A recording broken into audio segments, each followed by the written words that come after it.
So did keto actually make me sick?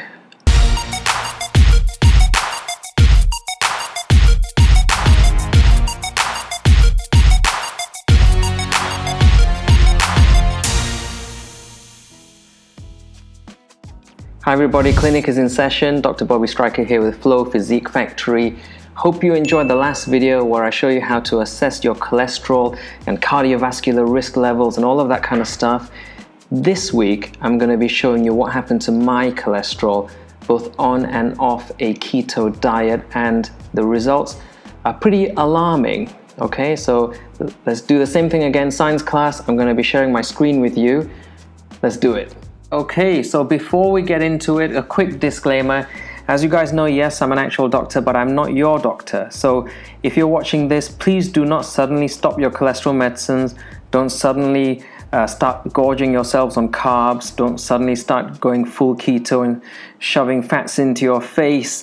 Watch the videos, try to understand, digest it, and then make an informed decision regarding how you want to proceed. The next thing, if you haven't seen the first video in this series, go and watch it. Otherwise, a lot of this is going to be confusing for you, okay? It's pretty simple stuff, but it's important stuff. So go and check out part 1. And now let's get into part 2. So as we've got on the screen here, we've got the old risk stratification system, which I shared with you in the first video, about how to stratify your risk, your 10-year cardiovascular risk, and that will then determine what your cholesterol target is. So here we go at the bottom here, low risk groups, LDL target of less than 4.1. So that's the target group for me. I was a low risk patient, so my LDL target would be less than 4.1. So before we get into my actual cholesterol results, I'm going to take you through a journey in time when I was on keto, full-on keto mania. And I was having bulletproof coffees twice a day. What the hell is that? Well, it's basically coffee blended with butter. And it sounds gross, but it tastes pretty good. And if you're on keto, it can, the caffeine kick, then you've got the fats in there, and especially if it's grass-fed beef, it's supposed to be all the good fats and all that kind of stuff. And it was convenient, really. That was the main reason. So I was having it for breakfast and for lunch, and it was saving me a lot of time so I could get jobs done. And yeah, I was doing keto, and I was doing pretty clean keto, and I was definitely losing weight, but it was expensive. I remember the missus telling me that the bills for grocery shopping would sometimes get into thousands of dollars per month.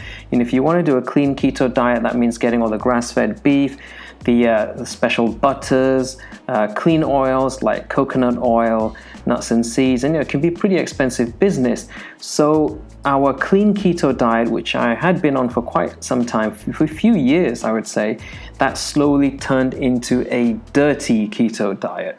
So dirty keto diet basically means things like I was eating burgers without the buns, I was eating like processed foods, sausages, meats, low-grade, low-quality foods, which are probably causing a lot of inflammation. And what I actually noticed initially, even though I was losing weight, I actually started to gain a lot of weight. So part of that would be probably because the quality of the food itself, but you can't get away from the fundamentals, guys, and that is that calories in, calories out, that still matters even when you're on a keto diet.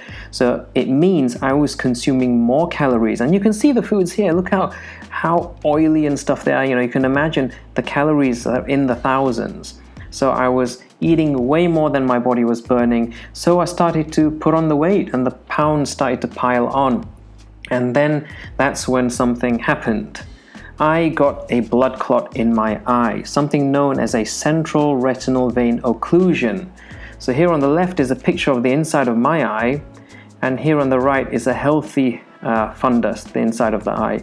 And as you can see here, there's these narrow blood vessels, that's the blood vessels in the retina.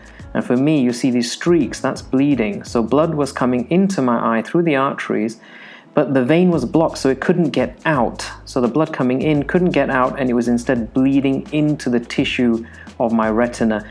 And as a result, I was losing my vision, and it was like one of the scariest things that ever happened to me. Thankfully, it's now fully resolved. My eyes completely back to normal. But of course, this was really super scary. And this was, as you can see, the date here, 2018. So my eye specialist colleagues, they really wanted to get to the bottom of the matter. We did lots of blood tests to see if we could try and determine the cause. And I was only in my kind of mid to late 30s at the time. And so they were quite puzzled because it's something that they would normally see in older folks. So one of the blood tests that was done was, of course, a cholesterol. Now, bear in mind, my LDL, that's the one we're looking at here, yeah? LDL, that's the bad cholesterol. The target for me was to keep it less than 4.1. And you can see here my LDL is definitely above that. It's 4.57.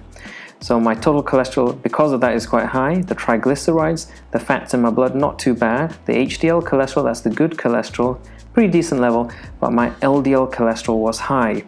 Now, even though my colleagues said they were not sure if this was the cause of the blood clot in my eye, I did not want to take any further risks. I didn't want to lose my vision. I didn't want this to get worse, and of course I wanted it to get better. So I took pretty drastic steps. I threw the whole keto thing out of the window and started to do something a lot more traditional, which is going down to calories in, calories out, going for a more low-calorie approach, going for low-fat, low-calorie, but large-volume foods, which is kind of what we advocate now, high protein, and things really improved. I feel my health turned for the better.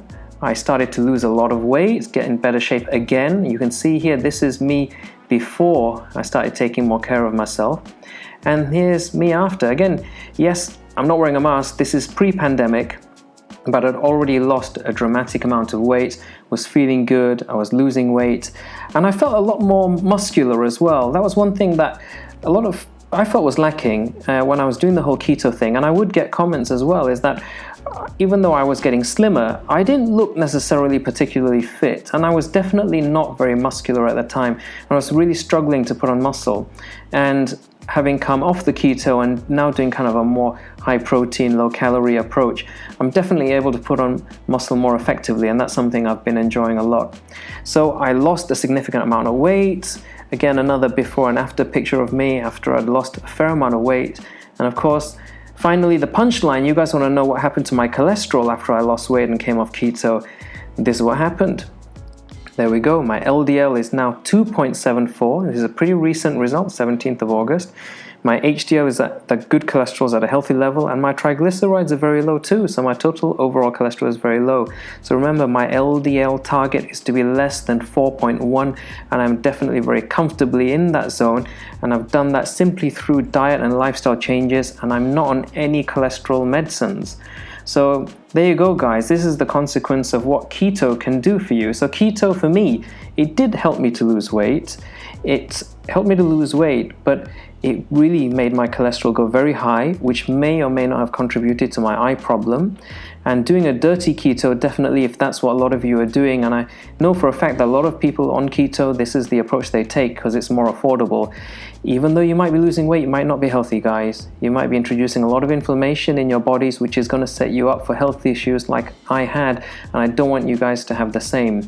So on this approach, and remember, keto can be really challenging because if you just slip up on one night, one carb-heavy night out with friends, you can really pile on the pounds just in one night, water retention, all kinds of stuff. So on a more conventional diet like what we advocate at Flow Physique Factory, it's a lot more practical. You're eating kind of low-calorie foods, but nothing's off limits. You go out with your friends, meet your family, have food and drink. That's fine because the next day you can just kind of get things back in check, and you don't have to worry about these kind of drastic effects on your metabolism that keto can have, especially if you slip up on it. So there you go, guys. My cholesterol improved a lot off keto, and it's definitely food for thought, and for me it was literally very eye-opening. So there you go, guys. If you want to know what you can do with your own diet, what's the best way to do it, how do you do a low-calorie diet approach which is still going to be enjoyable and sustainable, then that's what our recipes, our methods are all about. It's long-term sustainability. And so feel free and please do check out our plans. Okay, guys? So there you go, guys. My cholesterol results on and off keto. Literally eye-opening stuff, right? Get what I did there? Anyhow, I hope you've enjoyed the video, guys. Hope this has been an eye-opener for you. Choose what's right for you. Do what you can sustain. That's the thing. Okay, guys? If you enjoyed this video, if you like this video, please like and subscribe. Hit the bell button for notifications. Follow us on social media. Stay tuned. We'll see you in the next video for yet another exciting medical session. Don't be late for your appointment. Bye, everyone.